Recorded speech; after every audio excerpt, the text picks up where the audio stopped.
আজ ঢাকা শহরের ইতিহাসে প্রথমবারের মতো একটি সিঙ্কহোল ধরা পড়েছে, তাও আবার ব্যস্ত শঙ্কর এলাকায়। সাত মসজিদ রোডে শঙ্কর বাসস্ট্যান্ডের কাছে রাস্তায় হঠাৎ বড় একটি গর্ত সৃষ্টি হয়, যা দেখে স্থানীয়রা আতঙ্কিত হয়ে পড়েন। বর্তমানে ওই অংশে যান চলাচল সম্পূর্ণ বন্ধ রাখা হয়েছে। এই ঘটনা আবারও চোখে আঙুল দিয়ে দেখিয়ে দিল যে ঢাকার রাস্তাগুলো কতটা ঝুঁকিপূর্ণ অবস্থায় আছে। সিঙ্কহোল আসলে কি?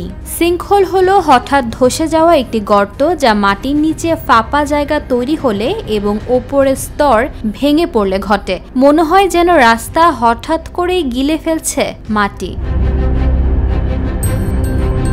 কেন হয় সিঙ্কহোল?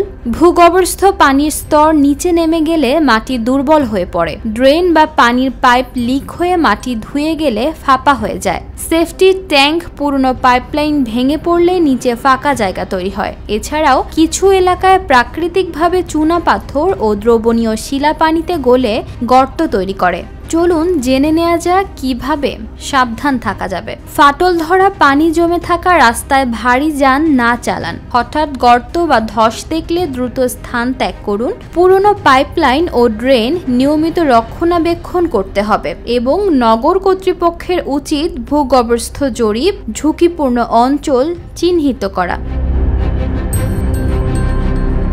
এই প্রথম সিঙ্কহোল আমাদের জন্য একটি অ্যালার্ম। এখনই সময় অবকাঠামোর দুর্বলতা মেরামতের, নয়তো বিপদ আরও বাড়বে।